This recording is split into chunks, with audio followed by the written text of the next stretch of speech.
ಪವಿತ್ರ ಪ್ರೇರಣೆಯಾಗಿದೆ. ಹ್ಮ್ ಹ್ಮ್ ಹ್ಮ್ ಈಗ ಹೇಳ್ಬೇಕಾದ್ರೆ ಸರ್ ಅವನು ಸ್ವಂತ ಇಚ್ಛೆಯಿಂದ ಮಾತಾಡ್ತಾ ಇದ್ದಾನೆ, ಅಂದ್ರೆ ದೈಹಿಕವಾಗಿ, ಅಂದ್ರೆ ಹೊರನೋಟದ ಒಂದು ಬಹಿರಂಗ ದೈಹಿಕ ಸಂಬಂಧಪಟ್ಟ ರೀತಿಯಲ್ಲಿ ಮಾತಾಡ್ತಾ ಇದ್ದಾನೆ. ಅದಕ್ಕೆ ದೇವರು ಅದ್ ಹೇಳಿದ್ರು ಆ, ಮೊದಲು. ಆ, ಅವತ್ತು ಹ್ಮ್ ಇದ್ರಲ್ಲಿ ಅಲ್ಲಿ ಬೆಟ್ಟದ ಹತ್ರ ಬಂದು ಅವನು ಇದು ಮಾಡುವಾಗ ಉಪವಾಸ ಆದ್ಮೇಲೆ ಮಾತ್ರ ಅದಕ್ಕೂ ಇದಕ್ಕೂ ವ್ಯತ್ಯಾಸನೇ ಇಲ್ಲಲ್ಲ ಬರೀ. ಸೇಮ್. ಇಲ್ಲಿ ಹ್ಮ್ ಪೇತ್ರ ಹೇಳುವುದೇನು? ನೀನ್ ಶೋಧನೆ ಮಾತ್ರ ಅನುಭವಿಸ್ಬೇಡಿ, ನೀನ್ ಸಹನೆ ಮಾತ್ರ ಅನುಭವಿಸ್ಬೇಡಿ. ಓಕೆ. ಸೊ ಪ್ರಿಯರೇ, ಎಲ್ಲಿ ಎಲ್ಲಿ ಈ ಒಂದು ಟ್ರೆಂಡ್ ಕೊಡ್ತಾ ಇದೆ, ದೇವರನ್ನು ಬಿಟ್ಟು, ದೇವರ ಒಂದು ಗುರಿಯನ್ನು ಬಿಟ್ಟು, ಪಿತನ ಪ್ಲಾನ್ ಅನ್ನು ಬಿಟ್ಟು ನೀವು ಸಹನೆ ಅನುಭವಿಸಬೇಡಿ ಎಂಬ ರೀತಿಯಲ್ಲಿರುವ ಪ್ರೇರಣೆಗಳು ಬರುವಾಗ ಯೇಸ್ವಾಮಿ ಹೇಳುವುದು ಸೈತಾನನೇ ಬಿಟ್ಟು ತೊಲಗಿ ಅಂತ ಹೇಳಿ. ಎಷ್ಟೋ ಬಾರಿ ನಮ್ಮ ಜೀವನದಲ್ಲಿ ಇದೇ ರೀತಿ ಆಗುತ್ತೆ ಸರ್. ಎಷ್ಟೋ ಹ, ಬಾರಿ ಹ, ನಾವೇ ನಾವೇ ಕೆಲವೊಮ್ಮೆ ಒಂದು ಸತಿ ಹೇಳುವಂತ ಕೆಲವು ಯೋಚನಾ ಕ್ರಿಯೆಗಳು ಹ್ಮ್ ಸ್ವಲ್ಪ ಹ್ಮ್ ಸ್ವಲ್ಪ ದಿನಗಳಾದ್ಮೇಲೆ ನಮ್ಮ ಮನಸ್ಸು ನಮ್ಮ ಬಾಯಿಂದನೇ ಆ ಮಾತುಗಳು ಬರ್ತವೆ. ಯಾಕೆ ಬೇಕು ಹೌದು ದೇವರಿಗೆ ಪ್ರಯೋಜನ, ಈ ರೀತಿ ಸುಮಾರು ಸತಿ ಆಗಿದೆ. ಹೌದು ಹೌದು ಹೌದು. ಸೊ ಪ್ರಿಯರೇ, ಆಕ್ಚುಲಿ ನಾವು ನೋಡೋದಾದ್ರೆ ಇದು ಒಂದು ಮನುಷ್ಯನಾಗಿ ಬರೋದೇನು ಅಲ್ಲ, ಇದೊಂದು ಪ್ರೇರಣೆ. ಈ ಪ್ರೇರಣೆ ಕೊಡುವನು ಯಾರು? ಸೈತಾನನೇ.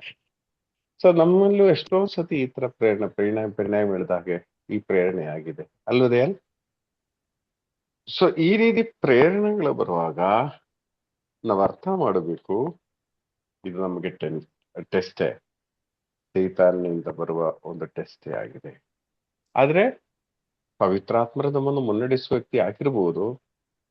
ಆದ್ರೆ ಈ ಒಂದು ಟೆಸ್ಟ್ ಬರುವಾಗ ನಾವು ಜಯಶಾಲಿ ಆಗಬೇಕಾ ಸೋಲಬೇಕಾ ಎಂಬುದು ನಮ್ಮ ಕೈಯಲ್ಲಿದೆ. ನಾವು ಡಿಸೈಡ್ ಮಾಡಬೇಕು.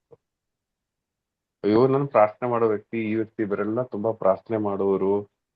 ಇದು ಪ್ರಾಬ್ಲಮ್ ಅನ್ನೋದು ಅನೇಕ ಬಾರಿ ನಮ್ಗೆ ಒಂದು ಚಿಂತೆ ಇದೆ. ನಮ್ಗೆಲ್ಲ ಸೈತಾನ ಪ್ರೇರಣೆ ಕೊಡಲ್ಲ ಎಂಬ ಒಂದು ಭಾವನೆ ನಮ್ಗಿದೆ. ಆದ್ರೆ ಪ್ರಿಯರೇ, ಇದು ಕಾನ್ಸ್ಟೆಂಟ್ ಆಗಿ ಹೆಚ್ಚಾಗಿ ಬರೋದು ನಮ್ಮಗಳಿಗೇನೆ. ಬೇರೆಯವರಿಗೆ ಏನ್ ಟೆಸ್ಟ್ ಮಾಡೋ ಅಗತ್ಯ ಇಲ್ಲ, ಅದು ಮಾಮೂಲಿ ಆಲ್ರೆಡಿ ಅದರಲ್ಲೇ ಬಿದ್ದ್ಬಿಟ್ಟಿದ್ದಾರೆ. ಅರ್ಥ ಆಯ್ತಲ್ಲ, ಸೈತಾನ್ನು ಅವರ ಮೇಲೆ ಏನು ಅಷ್ಟು ಚಿಂತೆ ಇರಲ್ಲ ಅಲ್ವಾ. ಪ್ರೇರಣೆ ಬಂದು ಒಂದು ಬದಲಾವಣೆ ಆಗಬೇಕು, ಪರಿಶುದ್ಧಿಯಲ್ಲಿ ಜೀವಿಸಬೇಕು ಅಂತ ಯೋಚನೆ ಮಾಡುವಾಗ ಆ ಪಿತನ ಚಿತ್ತ ಅನುಸರಿಸಿ ಜೀವಿಸಲು ಪ್ರಯತ್ನ ಪಡುವ ವ್ಯಕ್ತಿಗಳಿಗೇನೆ ಈ ರೀತಿ ಪ್ರೇರಣೆಗಳು ಹೆಚ್ಚಾಗಿ ಬರುವ ನಾವು ನೋಡೋದು. ಸರ್ ಸರ್ ಹಾ. ಯಶಸ್ವಾಮಿ, ಒಮ್ಮೆ ಭಯ ಸ್ಟಾರ್ಟ್ ಆಯ್ತು. ಯಾವಾಗ ಗೊತ್ತಾ? ಆ, ಶಿಷ್ಯರನ್ನ ಜೊತೆ ಕರ್ಕೊಂಡು ಹೋಗ್ಬಿಟ್ಟು ಅವ್ರು ಹೇಳ್ತಾ ಇದ್ರು, ಈ ಆತ್ಮಕ್ಕೆ ಶಕ್ತಿ ಇದೆ, ದೇಹಕ್ಕೆ ಶಕ್ತಿ ಸಾಕಾಗ್ತಾ ಇಲ್ಲ, ನನ್ನೊಡನೆ ಇದ್ದು ಎಚ್ಚರವಾಗಿದ್ದು ಪ್ರಾರ್ಥನೆ. ಗೆತ್ಸೆಮನೆ ತೋಟದಲ್ಲಿ. ಹ್ಮ್ ಹಾ, ಆಗ್ತದೋ ಯಾವ ರೀತಿ ಕೆಲವೊಮ್ಮೆ ನಿಜವಾಗ್ಲೂ ಸಹ ಈ ರೀತಿ ಭಯ ಬರ್ಬೇಕು ನಮ್ಗೆ ಜೀವನದಲ್ಲಿ. ಅಂದ್ರೆ ನಾವು ಮುಂದೆ ಹೋಗ್ಬಾರ್ದು. ನಾನು ಹೋಗ್ತಾ ಇದ್ದೀನಿ, ನನ್ನ ಜೀವನದಲ್ಲಿ ನನ್ನ ಆಧ್ಯಾತ್ಮಿಕವಾಗಿ ಏನೆಲ್ಲಾ ನಡೀತದೋ ಅಂತ ಪಿತ್ತಿನಲ್ಲಿ ಕೇಳೋರಾಗ್ಬೇಕು ಸರ್. ನಿಜವಾಗ್ಲೂ ಅದು ತುಂಬಾ ಮುಖ್ಯವಾದ ಶೋಧನೆಗಳು ಹೆಂಗ್ ಈ ಬರ್ತದೆ ಹೇಳಕ್ ಕೆಲವೊಮ್ಮೆ ಈ ಟೆಸ್ಟ್ ನಾವು ಬೇರೆ ಏನು ಮಾಡಕ್ ಆಗದಿರೋ ಒಂದು ಪರಿಸ್ಥಿತಿ ಬರುತ್ತೆ. ನೀವ್ ಹೇಳ್ದಾಗೆ ಗೆತ್ಸೆಮನೆಯಲ್ಲಿ ಯೇಸು ಹೇಳ್ತಾ ಇದೆ, ಪಿತನೇ, ಆದ್ರೂ ನಿಮ್ಮ ಚಿತ್ತ ಮಾತ್ರ ನೆರವೇರಬೇಕಂತ ಹೇಳ್ಬೇಕಾದ್ರೆ ನೀವು ಯೋಚನೆ ಮಾಡಿ, ಎಷ್ಟು ಮೈಂಡ್ ಅಲ್ಲಿ ಆ ಒಂದು ಟೆನ್ಷನ್ ಆಗಿರ್ಬೋದು. ಆ ಟೆನ್ಷನ್ ಇಷ್ಟು ಬಂದು ರಕ್ತದ ಬೇವರು ಸುರಿಸುವ ರೇಂಜಿಗೆ ಬರಬೇಕಾದ್ರೆ ನೀವು ಯೋಚನೆ ಮಾಡಿ ಎಂಥ ಒಂದು ಆ ಒಂದು ಚಿಂತೆ ಅವರಿಗೆ. ಅದು ಶಾರೀರಿಕವಾಗಿ ನೋವಿನಿಂದ ಆಗಿರಲ್ಲ, ಅದು ಅಷ್ಟು ಟೆನ್ಷನ್ ಆಗ್ತಾ ಇದೆ ಇವರಿಗೆ. ಸೊ ಕೆಲವೊಮ್ಮೆ ಒಂದು ಡಿಸಿಷನ್ ತಗೊಳ್ಳೋದ್ರಲ್ಲೂ ತುಂಬಾ ಟೆನ್ಷನ್ ಬರುವಂತ ಸಾಧ್ಯತೆ ಇದೆ. ರೈಟ್ ಯಾವ್ದೊಂದು ಗೊತ್ತಿದ್ರು ಕೆಲವೊಮ್ಮೆ ರೈಟ್ ಡಿಸಿಷನ್ ತಗೊಳಕ್ಕೆ ತುಂಬಾ ಕಷ್ಟ ಆಗ್ತದೆ. ಸೊ ಪ್ರಿಯರೇ, ಇಂತಹ ಆ ಕ್ರೂಷಿಯಲ್ ಟೈಮ್ಗಳು ನಮ್ಮೊಬ್ಬೊಬ್ಬರ ಜೀವನದಲ್ಲೂ ಬರುತ್ತೆ. ಪ್ರಿಯರೇ, ಇದು ನಾವು ನೋಡೋದಾದ್ರೆ ಈ ಹವ್ವಳಿಗೆ ಬಂದ ಟೆಸ್ಟ್ ಏನು, ಶಶಿಕಲಾ ಸಿಸ್ಟರ್? ಅತಿಯಾಸೆ, ಹವ್ವಳಿಗೆ ಬಂದ ಟೆಸ್ಟ್ ನನ್ನ ಪ್ರಕಾರ ಅಧಿಕಾರ. ಇದು ಈ ಯಶ್ ಸ್ವಾಮಿಗೆ ಬಂದ ಟೆಸ್ಟು, ಹವ್ವಳಿಗೆ ಬಂದ ಟೆಸ್ಟು, ನಮಗೆ ಬರುವ ಟೆಸ್ಟ್ ಎಲ್ಲ ಸೇಮ್ ಕ್ಯಾಟಗರಿಯಲ್ಲೇ ಈ 3 ಲೆವೆಲ್ ಅಲ್ಲೇ ಬರುವುದು. ಇದು ನಾವು ಅರ್ಥ ಮಾಡಬೇಕು. ಹವ್ವಳಿಗೆ ಬಂದ ಟೆಸ್ಟ್ ನಾವು ನೋಡೋದಾದ್ರೆ ಆದಿಕಾಂಡ 2ನೇ ಅಧ್ಯಾಯಕ್ಕೆ ನಾವು ಹೋಗೋಣ. ಆದಿಕಾಂಡ 2ನೇ ಅಧ್ಯಾಯ ಆ ವಚನಗಳು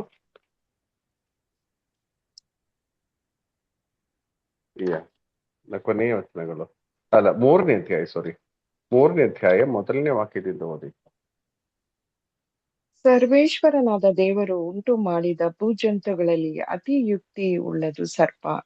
ಅದು ಹ್ಮ್ ಮಹಿಳೆಯ ಬಳಿಗೆ ಬಂದು, ಏನಮ್ಮ, ತೋಟದಲ್ಲಿರುವ ಯಾವ ಮರದ ಹಣ್ಣನ್ನು ತಿನ್ನಕೂಡದು ಎಂದು ದೇವರು ಆಜ್ಞೆ ಮಾಡಿರುವುದು ನಿಜವೋ ಎಂದು ಕೇಳಿತು. ಹ್ಮ್ ಅದಕ್ಕೆ ಆ ಮಹಿಳೆ, ತೋಟದಲ್ಲಿರುವ ಮರಗಳ ಹಣ್ಣನ್ನು ನಾವು ತಿನ್ನಬಹುದು, ಆದರೆ ಹ್ಮ್ ಅದರ ನಡುವೆ ಇರುವ ಈ ಮರದ ಹಣ್ಣನ್ನು ಮಾತ್ರ ತಿನ್ನಲು ಕೂಡದು, ಮುಟ್ಟಲು ಹ್ಮ್ ಕೂಡದು, ತಿಂದರೆ ಹ್ಮ್ ಸಾಯುವಿರಿ ಎಂದು ದೇವರು ಹೇಳಿದ್ದಾರೆ. ಮುಟ್ಟಲು ಕೂಡಲು ಎಂದು ಅಡಿಷನಲ್ ಆಗಿ ಅವಳು ಹೇಳಿದ್ದಾರೆ. ಆಯ್ತಾ? ಅದು ಬಿಡಿ, ಇನ್ನು ಮುಂದುವರಿಸಿ. ಹ್ಮ್ ಆಗ ಸರ್ಪ, ಆ ಮಾತು ನಿಜವಲ್ಲ, ಹ್ಮ್ ನೀವು ಸಾಯುವುದು ಸುಳ್ಳು.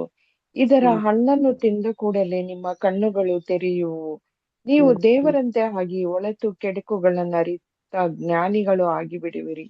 ಇದು ಹ್ಮ್ ದೇವರಿಗೆ ಚೆನ್ನಾಗಿ ಗೊತ್ತುಂಟು ಎಂದಿತು. ಇದೊಂದು ಆಲ್ಟರ್ನೇಟ್ ಮೆಥಡ್. ನೀವು ದೇವರಂತೆ ಆಗ್ಬೇಕಾದ್ರೆ ಈ ಹಣ್ಣು ತಿನ್ನಿ. ದೇವರವರಿಗೆ ಹೇಳಿದ್ದಾರೆ ಈ ಹಣ್ಣು ತಿನ್ಬಾರ್ದು ಅಂತ ಹೇಳಿ.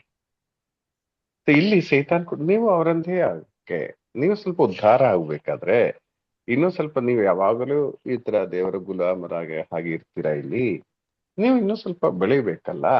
ನೀವೊಂದು ಕೆಲಸ ಮಾಡಿ, ಈ ಹಣ್ಣು ತಿಂದ್ರೆ ಸಾಕು. ಓಕೆ, ಪ್ರೇರಣೆ ಕೊಡ್ತಾ ಇದೆ. ಸೊ ಈ ಪ್ರೇರಣೆ, ಇದೇ ರೀತಿ ಪ್ರೇರಣೆನೇ ನಮಗೂ ಬರುವುದು. ನೀವ್ ಈ ರೀತಿ ಇದ್ರೆ ಸಾಕ. ಎಲ್ರು ನಿಮ್ಮನ್ನ ಎಷ್ಟು ದಿನ ಕುಗ್ಗಿಸ್ತೀರಾ, ಎಷ್ಟು ದಿನ ನೀವು ತಗ್ಗಿ ಇರ್ತೀರಾ. ನೀವು ಒಂದಿನ ಈ ರೀತಿ ಪ್ರೇರಣೆಗಳು ಬರುವಾಗ, ಸಹನೆಗಳ ವಿರುದ್ಧವಾಗಿರುವ ಅಥವಾ ದೇವರ ಚಿತ್ತಕ್ಕೆ ವಿರುದ್ಧವಾಗಿರುವ ಪ್ರೇರಣೆಗಳು ನಮ್ಮ ಮನಸ್ಸಿನಲ್ಲಿ ಬರುವಾಗಲೇ ಪ್ರಿಯರನ್ನ ನಾವು ಅರ್ಥ ಮಾಡಬೇಕು, ಇದು ಯಾರು ಕೊಡುವುದು? ಸೈತಾನ್ ಕೊಡುವುದು. ಆಯ್ತಾ? ಆಗ ನಾವು ಬೈಬಲ್ ಓದುವ ವ್ಯಕ್ತಿ ಇರಬಹುದು, ಪ್ರಾರ್ಥನೆ ಮಾಡೋ ವ್ಯಕ್ತಿ ಇರಬಹುದು, ಎಲ್ಲ ಇರಬಹುದು.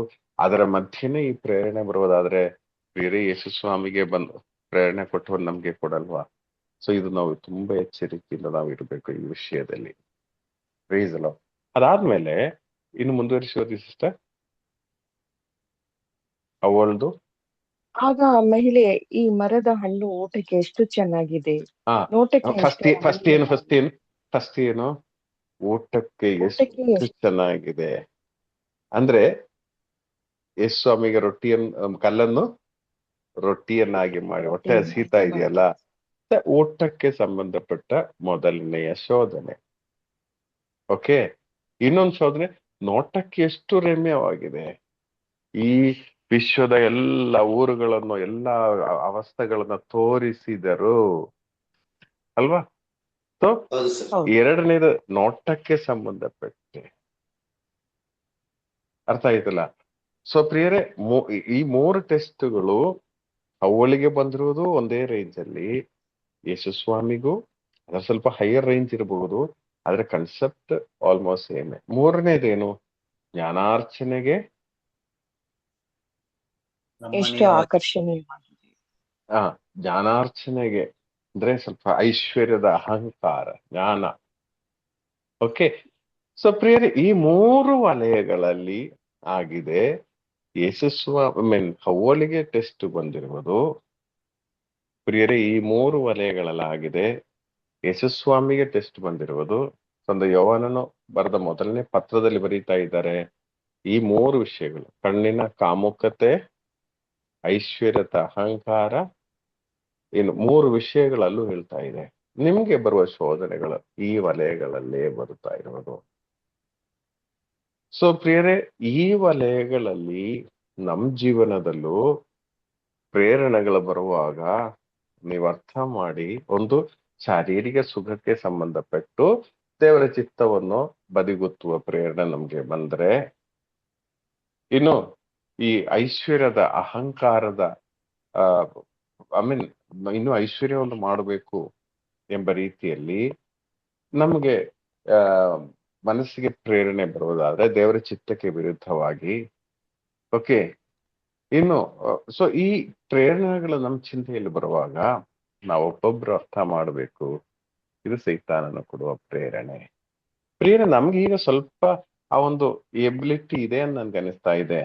ಈ ಒಂದು ಪ್ರೇರಣೆಗಳು ಬರುವಾಗ ಇದು ದೇವರಿಂದ ಬರುವುದೋ ಅಥವಾ ಸೈತಾನದಿಂದ ಬರುವುದೋ ಅದು ಮನುಷ್ಯನ ನನ್ನ ಬುದ್ಧಿಯಿಂದ ಬರೋದೆಂದು ಕಂಡುಹಿಡಿಸುವ, ವಿವೇಚಿಸುವ ಒಂದು ಕೃಪೆ ನಮ್ಗಿದೆ ಎಂದು ನನಗೆ ಅನಿಸ್ತಾ ಇದೆ. ಸೊ ಪ್ರಿಯರೇ, ಈ ವಲಯದಲ್ಲಿ ನಾವು ಇನ್ನೂ ಜ್ಞಾನಾರ್ಚನೆಯನ್ನು ಪಡೆಯಬೇಕು. 3 ಪಾಯಿಂಟ್ ಬರುತ್ತೆ. ಒಂದು ದೇವರಿಂದ ಬರುವ ಪ್ರೇರಣೆಗಳು, ಇನ್ನೊಂದು ಸೈತಾನನಿಂದ ಬರುವ ಪ್ರೇರಣೆಗಳು, ಇನ್ನೊಂದು ಮನುಷ್ಯನ ನಮ್ಮ ಮನಸ್ಸಿನಿಂದ ಬರುವ ಚಿಂತೆಗಳು. ಈ 3 ರೀತಿ ಚಿಂತೆಗಳು ನಮ್ಗೆ ಬರುತ್ತೆ. ಆದ್ರೆ ಈಗ ದೇವರಿಂದ ಬರುವ ಚಿಂತೆ ನಮ್ಗೆ ನಿಜವಾಗಿ ಸಂತೋಷವನ್ನು ಕೊಡುತ್ತೆ. ಆ ದೇವರ ವಚನಕ್ಕೆ ಅನುಗುಣವಾಗಿ ಇರುತ್ತದೆ. ಎಲ್ಲರಿಗೂ ಶಾಂತಿ ಸಮಾಧಾನವನ್ನು ತರುವಂತ ಕಾರ್ಯ ಆಗ್ತದೆ ದೇವರಿಂದ ಬರುವ ಪ್ರೇರಣೆಗಳು. ಸೈತಾನದಿಂದ ಬರುವ ಪ್ರೇರಣೆಗಳು ಹೇಗಿರುತ್ತದೆ? ಸರ್, ಸೈತಾನದಿಂದ ಬರುವುದು ಭಯ ಉಂಟಾಗ್ತದೆ ಸರ್. ಭಯ ಗೊತ್ತಾ, ಗಲಿಬಿಲಿ ಮಾಡ್ತದೆ. ಗಲಿಬಿಲಿ ಉಂಟಾಗ್ತದೆ, ಭಯ ಉಂಟಾಗ್ತದೆ. ಅದೇ ಅಲ್ಲ, ಅದನ್ನ ಆಕ್ಚುಲಿ ಸ್ವಲ್ಪ ಬೇರ್ ಮಾಡ್ಬೋದು ಬ್ರದರ್. ಆದ್ರೆ ಮನಸ್ಸಿನಿಂದ ಬರ್ತದಲ್ಲ, ಅದನ್ನ ನಾವು ಸೈತಾನದಿಂದ ಬರುವುದು ನಮ್ಗೆ ಅರ್ಥ ಆಗ್ತದೆ. ಯಾಕಂದ್ರೆ ಒಂದು ದೇವರ ವಚನಕ್ಕೆ ವಿರುದ್ಧವಾಗಿರುತ್ತದೆ. ಆರ್ಟಿಫಿಷಿಯಲ್ ಆಗಿ ನಿಮ್ಗೆ ಬೇಗ ಅನುಗ್ರಹವನ್ನು ಪಡೆಯುವ ರೀತಿಯಲ್ಲಿ ಇರುತ್ತದೆ. ಅರ್ಥ ಆಯ್ತಲ್ಲ? ಸೊ ಇದು ಬರುವಾಗಲೇ ಗೊತ್ತಾಗ್ತದೆ. ಮನುಷ್ಯನ ಚಿಂತೆಯಿಂದ ಬರೋದು ಹೇಗೆ ಅಂದ್ರೆ, ನಮ್ಗೆ ಗೊತ್ತಿದೆ ನಮ್ಮ ನೆನ್ನೆ ಎಕ್ಸ್ಪೀರಿಯನ್ಸ್, ನಾವು ನೆನ್ನೆ ಏನ್ ಮಾಡಿದೀವಿ, ಏನ್ ಅನುಭವಿಸಿದೀವಿ, ಅದರ ಮೇಲಿರುವ ಕೆಲವು ಚಿಂತೆಗಳು ಬರುತ್ತೆ ಇವತ್ತು. ಅದು ನಮ್ಮ ಮನೆಯಲ್ಲಿ ನಡೆಯುವ ವಿಷಯಗಳು ನಮ್ಗೆ ಗೊತ್ತಿರುತ್ತದೆ. ಇದಕ್ಕೆ ಸಂಬಂಧಪಟ್ಟ ರೀತಿಯಲ್ಲಿ ಬರುವ ಚಿಂತೆಗಳು ಅದು ಮನುಷ್ಯನ ಚಿಂತೆಗಳಾಗುತ್ತೆ. ಪ್ರಿಯರೇ, ಇದು ವಿವೇಚಿಸುವ ಒಂದು ವ್ಯಕ್ತಿ ಅವರ ಜೀವನದಲ್ಲಿ ಜಯಶಾಲಿಗಳಾಗ್ತಾರೆ. ಸೊ ಯಾವುದು ನಾವು ಫಾಲೋ ಮಾಡಬೇಕು?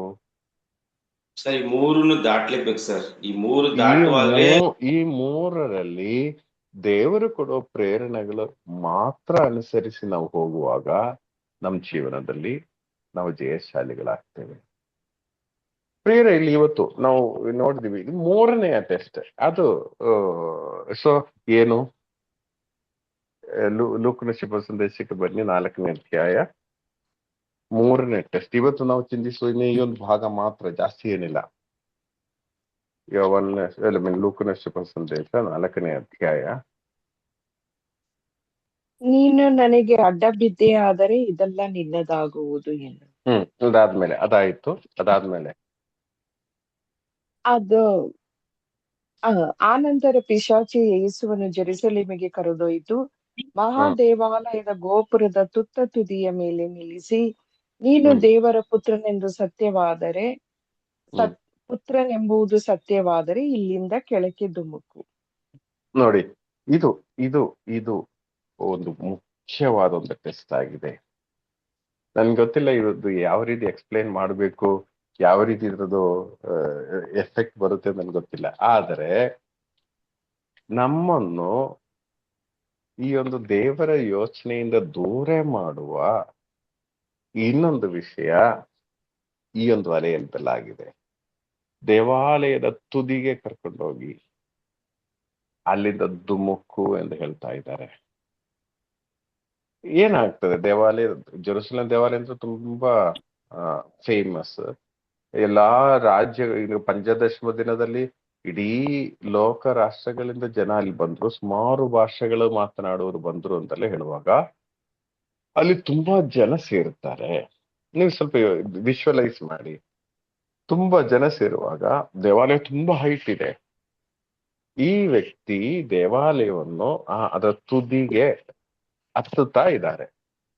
ಏನಾಗ್ತದೆ?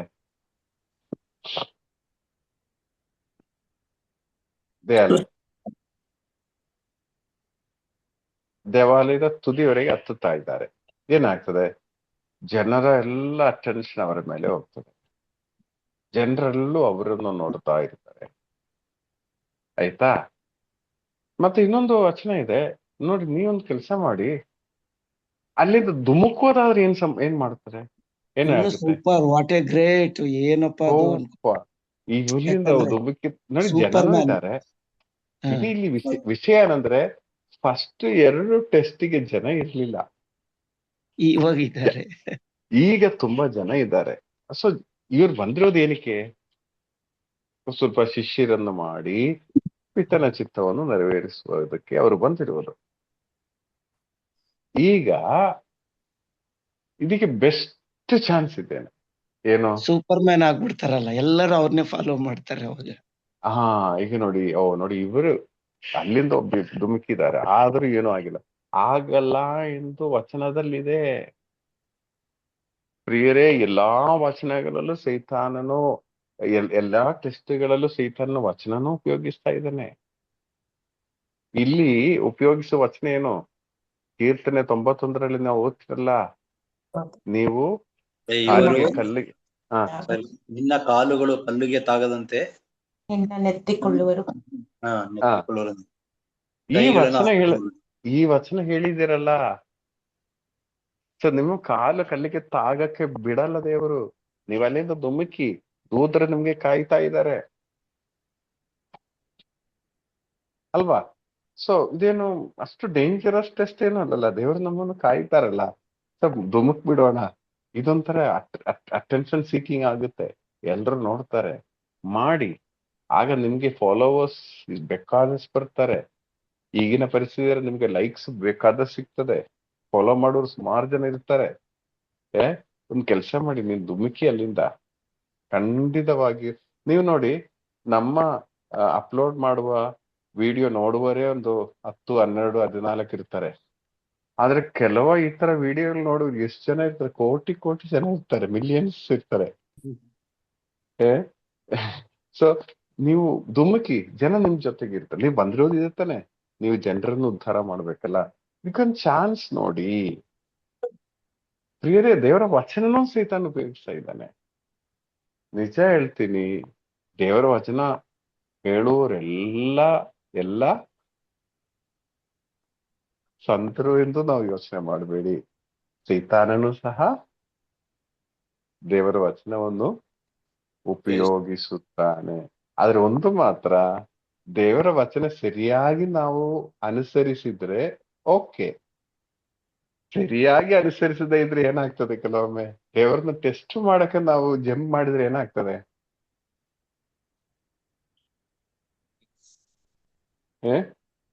ನೀವು ಕಾಲಿಗೆ ಅಲ್ಲಿಗೆ ತಾಗದಂತೆ ದೇವದೂತರುಗಳು ನಿನ್ನ ಕೈಯಲ್ಲಿ ಎತ್ಕೊಳ್ಳುವರು ಒಂದು ವಚನದಲ್ಲಿದೆ. ಸರಿ, ಒಂದು ಟೆಸ್ಟ್ ಮಾಡೋಣ ಅಂತ ಹೇಳಿ ಸೆಕೆಂಡ್ ಫ್ಲೋರ್ಗೆ ಹೋಗಿ ಧುಮುಕ್ ಬಿಟ್ರೆ ಏನಾಗ್ತದೆ?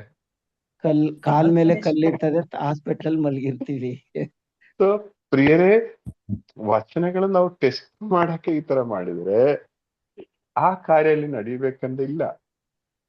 ಸೊ ಅದರಿಂದ ನಾವು ಈ ವಿಷಯದಲ್ಲಿ ತುಂಬಾ ಎಚ್ಚರಿಕೆ ಆಗ್ಬೇಕು. ದೇವರ ವಚನವನ್ನು ಸೈತಾನ ಉಪಯೋಗಿಸ್ತಾ ಇದ್ದಾನೆ. ಮತ್ತೆ ಇನ್ನು ಇದರಲ್ಲಿ ಮುಖ್ಯವಾದ ವಿಷಯ, 3ನೇ ಟೆಸ್ಟ್ ಒಂದು ತುಂಬಾ ತುಂಬಾ ಸ್ಪೆಷಲ್ ಆಗಿದೆ. ತುಂಬಾ ಸ್ಪೆಷಲ್ ಅಂತ ಹೇಳುವಾಗ ನೀವೇ ಯೋಚನೆ ಮಾಡಿ. ಈಗ ನಮ್ ಪ್ರಾರ್ಥನೆ, ನಮ್ ದೇವರ ಸೇವಾ ಕಾರ್ಯಗಳಿಗೆ ಬ್ಲೋಕ್ ಆಗಲು ಮುಖ್ಯವಾದ ಒಂದು ಟೆಸ್ಟ್ ಇದೆ ಆಗಿದೆ. ದೇವಾಲಯದ ತುದಿಗೆ ಕರ್ಕೊಂಡು ಹೋಗುವರು. ಎಷ್ಟೋ ಬಾರಿ ನೀವು ನೋಡಿ, ಕ್ರಿಸ್ಮಸ್ ಟೈಮ್ ಅಲ್ಲಿ ಇದೆ ಪರಿಣಾಮ ಪ್ರಾರ್ಥನೆ ಕಡಿಮೆ ಇರ್ತದೆ. ಕಾರಣ ಏನು? ಹೌದು ಸರ್, ಹೌದು. ಕಾರಣ ಏನು? ಕಾರಣ ಅಂದ್ರೆ ಸರ್, ಅವಾಗ ಒಂದು ಒಂದು ಕ್ರಿಬ್ಬುದು ಡಿಸೆಂಬರ್ 1 ಇಂದನೇ ಯಾವಾಗ ಮೈಂಡ್ ಅಲ್ಲಿ ಹೋಗ್ತದೋ, ಅದ್ ಏನೆಲ್ಲ ಮಾಡ್ಬೇಕು ನಾನೆಲ್ಲ ಆತರ ಅಲ್ಲಿ ಹೊಂಟೋಗ್ಬಿಡ್ತದೆ. ನನಗೆ ಆಗುದು, ನನಗೆ ಅನುಭವ. ಪ್ರಾರ್ಥನೆ ಆ ಸಮಯದಲ್ಲಿ ಒಂದು ಸುಮಾರು 15-20 ದಿನ ಪ್ರಾರ್ಥನೆ ಅನ್ನೋದೇ ಇರೋದಿಲ್ಲ, ಆತರ ಇಲ್ಲ. ಆದ್ರೆ ಜನರು ತುಂಬಾ ಒಂದು ಡೈಲಾಗ್ ಬಿಡ್ತಾರೆ, ಓ ಸೂಪರ್ ಪ್ರಣಾಯಕ, ಚೆನ್ನಾಗಿದೆ, ಈ ರೀತಿ ಇದ್ರೆ ಹೀಗಿತ್ತು, ಈ ರೀತಿ ಇದ್ರಿತ್ತು. ತುಂಬಾ ಜನ ಹೊಗಳ್ತಾರೆ. ಈವನ್ ನಮ್ಮೊಂದು ಯಾವತ್ತು ಹೊಗಳದೇ ಇರೋ ಜನನೂ ಬಂದು ಹೊಗಳ್ತಾರೆ. ಆಗ ಏನ್ ನಡೆಯುತ್ತದೆ? ಆಗ ಸ್ವಲ್ಪ ಖುಷಿ ಸರ್, ಏನೋ ಒಂಥರ ನನ್ಗೇನೋ ಒಂಥರ ಹೆಮ್ಮೆ. ಪರವಾಗಿಲ್ಲ, ನನ್ಗೆ ಇಷ್ಟೊಂದು ರೆಸ್ಪಾನ್ಸ್ ಕೊಡ್ತಾರ. ಮತ್ತೆ ನಾವು ಯೋಚನೆ ಮಾಡ್ತೀವಿ, ಪರವಾಗಿಲ್ಲ, ಈ 25 ಆಗಲಿ, ಅದಾದ್ಮೇಲೆ ಫುಲ್ ಪ್ರಾರ್ಥನೆ ಮಾಡೋಣ. ಈಗ ಒಂದು ತಿಂಗಳು ಬಿಟ್ಬಿಡೋಣ. ನಾವು ಮಾಡೋದೇನು? ಯೇಸುವಿನ ಜನನಕ್ಕಾಗಿ ನಮ್ಮನ್ನು ಸಿದ್ಧಪಡಿಸುವ ಒಂದು 25 ದಿನ. ಆದ್ರೆ ಆ ದಿನಗಳಲ್ಲಿ ನಾವು ಪ್ರಾರ್ಥನೆನೇ ಹೆಚ್ಚಾಗಿ ಮಾಡದಿರೋದು ಅಲ್ವಾ? ಆದ್ರೆ ನೀವು ದೇವಾಲಯದ ತುದಿವರೆಗೆ ಹೋಗ್ತೀರಾ, ಅರ್ಥ ಆಯ್ತಲ್ಲ? 3ನೇ ಟೆಸ್ಟೇ ನಾವು ಅನೇಕ ಬಾರಿ ನಾವು ಬಿದ್ದು ಹೋಗುವರು. ನೀವು ಯೋಚನೆ ಮಾಡಿ, ಒಂದು ಆಲ್ಟರ್ ಬಾಯ್ ಎಂದು ಹೇಳೋ ವ್ಯಕ್ತಿ, ಅದು ಯಾವ್ದಾದ್ರೂ ಒಂದು ಜವಾಬ್ದಾರಿ ಇರುವಾಗ, ಈಗ ಬಲಿಪೂಜೆಯ ಸಮಯದಲ್ಲಿ ನಮ್ಗೆ ಅವತ್ತು ಒಬ್ಬರಿಗೆ ಫೆಲಿಸಿಟೇಷನ್ ಮಾಡ್ಬೇಕಂತ ಇದೆ ಅಂತ ಇಟ್ಕೊಳ್ಳೋಣ. ಏನಾಗ್ತದೆ, ಅವ್ರು ಪೂಜೆಯಲ್ಲಿ ಮಾಸ್ ಅಟೆಂಡ್ ಬಿಟ್ಟು ಮಾಡ್ತಾ ಹೊರಗಡೆ ಪ್ರಾಕ್ಟೀಸ್ ಮಾಡ್ತಾನೆ ಇರ್ತಾರೆ. ಏ, ಅಲ್ವಾ? ಹ್ಮ್ ಬ್ರದರ್. ಈ ಕೆಲವು ಅವ್ರು ಆಲ್ಟರ್ ಬಾಯ್ಸ್ ಪೇಪರ್ ಇದ್ದಾರೆ, ಇಟ್ಕೊಂಡು ಓಡಾಡ್ತಾ ಇರ್ತಾರೆ ಬ್ರದರ್ ಅವರು. ಕೆಲವು ಆಲ್ಟರ್ ಬಾಯ್ಸ್ ಇರ್ತಾರೆ, ಚರ್ಚಿಂದ ಆಚೆ ಬಂದು ಅವ್ರಿಗೆ ಬೇಕಾಗಿರೋ ಕೆಲಸ ಎಲ್ಲ ಮಾಡಿರ್ತಾರೆ. ಮತ್ತೆ ಇದು ಇದೆಯಲ್ಲ ಧೂಪ, ಅವ್ರ ಪೂಜೆಯಲ್ಲಿ ಅಟೆಂಡ್ ಅದು ಮಾಡೋದು ನಮ್ಗೆ ಏನ್ ಡೌಟ್ ಇದೆ. ಬ್ರದರ್, ಒಂದಷ್ಟು ಸಲ ತಗೊಂಡೋಗಿ ಅದನ್ನ ಬೆಂಕಿ ಮಾಡಿ ತರೋದು, ಹೋಗೋದು ಬರೋದು, ಅವನ್ ಜೊತೆಗೆ ಇನ್ನಿಬ್ರು ಹೋಗೋದು. ಒಬ್ಬ ಜವಾಬ್ದಾರಿ ಇರ್ತದೆ. ಅವನು ಹೋಗುವಾಗ ಇಲ್ಲಿ ಮುಂದೆ ಮುಂದೆ ಮೇನ್ ಆಗಿ ನಿಂದವರು ಹಿಂದೆ ಹೋಗ್ಬಿಡ್ತಾರೆ, ಸುಮ್ಮನೆ ಒಂದು ಚಾನ್ಸ್ ಅಲ್ವಾ? ಸೊ ಪ್ರಿಯರೇ, ಅನೇಕ ಬಾರಿ ನೀವೇ ನೋಡಿ, ದಯಾಳ್ ನೀವು ಹೇಳಿ, ನೀವು ಯಾವಾಗಲೂ 15 ವರ್ಷದ 20 ವರ್ಷದ ದೇವರ ಸೇವೆ ಅಂತ ರೀತಿಯಲ್ಲಿ ತುಂಬಾ ಹೇಳ್ತೀರಾ. ಯಾವಾಗ ಈ ಸೇವೆಗೆ ಸ್ವಲ್ಪ ಒಂದು ಬ್ಲಾಕ್ ಆಗಿರೋದು ಯಾವಾಗ? ನಾನು ಯಾವಾಗ ಚರ್ಚಿಗೆ ಜಾಸ್ತಿ ಕೀಬೋರ್ಡ್ ಬಾರ್ಸ್ಲಿಕ್ಕೆ ಹೋಗ್ತೀನಿ, ಅಲ್ಲಿ ಪ್ರಾಕ್ಟೀಸ್ ಹೆಚ್ಚು ಕಡಿಮೆ 1 ತಿಂಗಳೆಲ್ಲ ಪ್ರಾಕ್ಟೀಸ್ ಇರ್ತದೆ ಬ್ರದರ್. ಅದನ್ನು ದೇವ್ರ ಸೇವೆ ತಾನೆ, ಅದು ಚರ್ಚಲ್ಲೇ ತಾನೆ ನಾನು ಇರೋದು ಅನ್ಕೊಂಡು. ಅಲ್ಲಿಂದ ಅದಾದ್ಮೇಲೆ ಅವ್ರಿಗೆ ಧ್ಯಾನ ಅಂತ ಹೇಳುವಾಗ ಆಗಲ್ಲ, ಹೌದು ಧ್ಯಾನಕ್ಕೆ ಹೋಗ್ಬೇಕಾ ಅಲ್ವಾ? ಸೊ ಹೌದು. ಪ್ರಿಯರೇ, ಇದು ಈ 3ನೇ ಟೆಸ್ಟ್ ಬರೋದು ಈ ದೇವಾಲಯದಲ್ಲಿ ಒಂದು ಹೆಸರು. ನಾನಿದು ಹೇಗೆ ಹೇಳಕ್ಕಾಗುತ್ತೆ ನನ್ಗೆ ಗೊತ್ತಿಲ್ಲ, ಆದ್ರೆ ಅನೇಕ ಬಾರಿ ಈ ಒಂದು ಹೆಸರಿಗಾಗಿ ತವಕ ಪಡುವಾಗ ಏನಾಗ್ತದೆ, ಪ್ರಾರ್ಥನೆ ನಮ್ಗೆ ತುಂಬಾ ಕಡಿಮೆ ಆಗ್ತದೆ. ನಮ್ಗೆ ಗೊತ್ತು, ಒಂದು ತುಂಬಾ ಪ್ರಾರ್ಥನೆ ಮಾಡೋ ಒಂದು ವ್ಯಕ್ತಿ ಇದ್ದರು, ಒಂದೊಂದ್ ದಿನ 20-25 ಜಪಸರ ಮಾಡೋ ವ್ಯಕ್ತಿ. ಆಯ್ತಾ? ಏನಾಗುತ್ತೆ ಅವ್ರಿಗೆ, ತುಂಬಾ ಪ್ರಾರ್ಥನೆ ಮಾಡೋ ವ್ಯಕ್ತಿ. ಸೊ ಒಂದ್ ಕೆಲ್ಸ ಮಾಡಿ, ಸ್ವಲ್ಪ ಜವಾಬ್ದಾರಿ ತಗೊಳ್ಳಿ ಅಂತ ಹೇಳಿ ತಗೊಂಡ್ರು. ಮೇ ಬಿ ಅವರನ್ನು ಉಪದೇಶಿಯಾಗಿ ಮಾಡ್ತಾ ಇದೆ ಅಂತ ಇಟ್ಕೊಳ್ಳೋಣ. ಏನಾಗ್ತದೆ? ರೆಡಿ ಮಾಡೋದು ಮುಗೀತು. ಅಲ್ಲಿ ಆಲ್ಟರ್ ರೆಡಿ ಮಾಡೋದು, ಚೇರ್ ರೆಡಿ ಮಾಡು, ಫಾದರ್ ಮುಗೀತದೆ ಹೇಳುವಾಗ ಏನು ಸರ್, ಎಲ್ಲ ಏನು ಪ್ರಾರ್ಥನೆ ಮಾಡಕ್ ಆಗಲ್ಲ, ಫುಲ್ಲು ಬಿಚ್ಚಿ ಆಗುತ್ತೆ. ಅವ್ರಿಗೆ ಯಾವಾಗ ಆ ಜವಾಬ್ದಾರಿ ಕೈ ಹೋಗುತ್ತೋ ಅವಾಗ ಇರುವುದನ್ನು ಕಲ್ಕೊಳ್ಳೋ ರೀತಿಲಿ ಆಗ್ಬಿಡ್ತದೆ.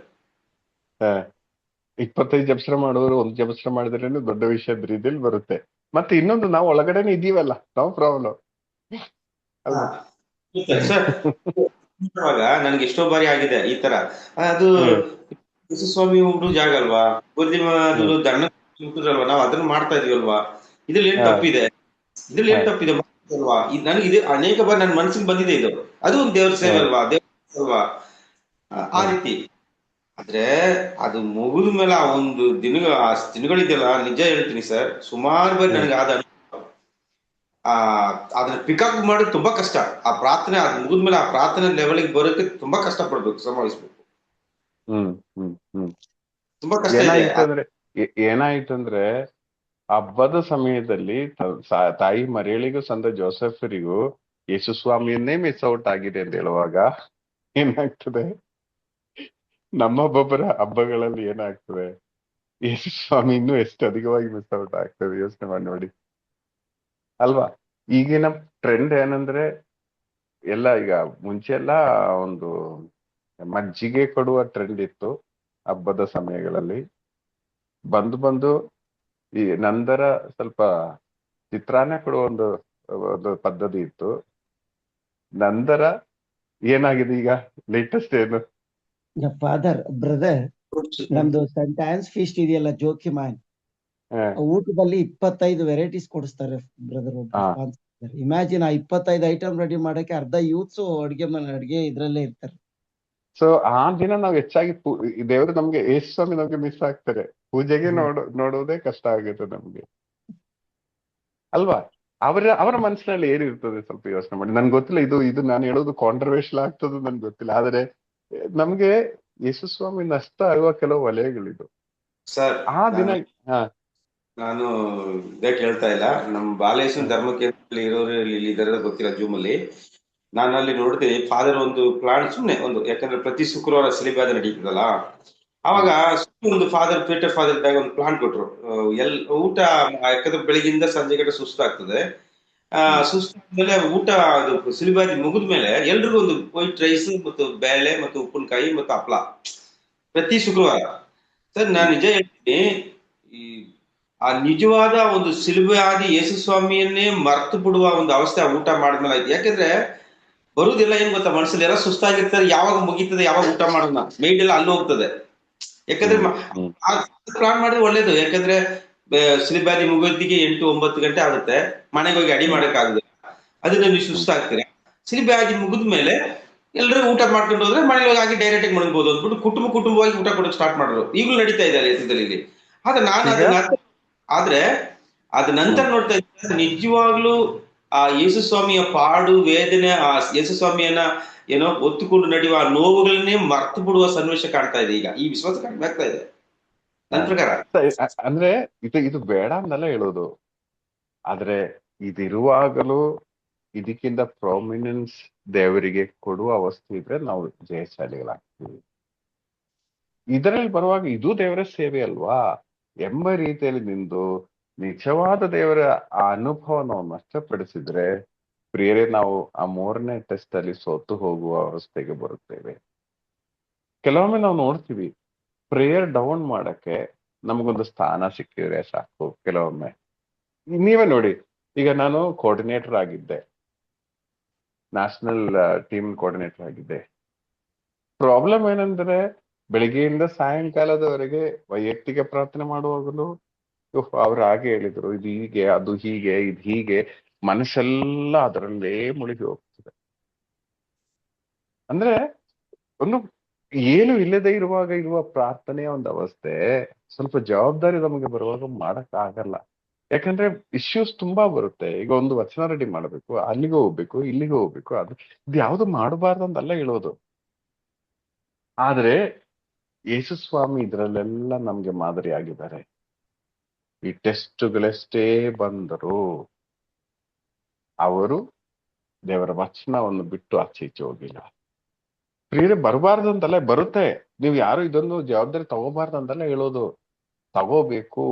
ತಗೊಂಡ್ರು ಈ ಸ್ಥಾನಕ್ಕೆ ನಾವ್ ಎಷ್ಟು ಕೊಡ್ತಾ ಇದೆ ವೈಟೇಜ್, ಅದು ಎಲ್ಲೂ ಕಾಂಪ್ರಮೈಸ್ ಮಾಡಕ್ಕೆ ಹೋಗಬೇಡಿ. ಹೋದರೆ ಮುಗೀತು. ಪ್ರಿಯರೇ, ನನ್ನ ಪ್ರಕಾರ ಈ ಒಂದು 3ನೇ ಟೆಸ್ಟ್ ತುಂಬಾ ತುಂಬಾ ಕ್ರೂಷಿಯಲ್ ಆಗಿರುವ ಟೆಸ್ಟ್. ನಮ್ಗೆ ಗೊತ್ತಿಲ್ಲದೆ ನಾವು ಬಿದ್ದು ಹೋಗುವ ಟೆಸ್ಟ್ ಇದು. ಅರ್ಥ ಆಯ್ತಲ್ಲ?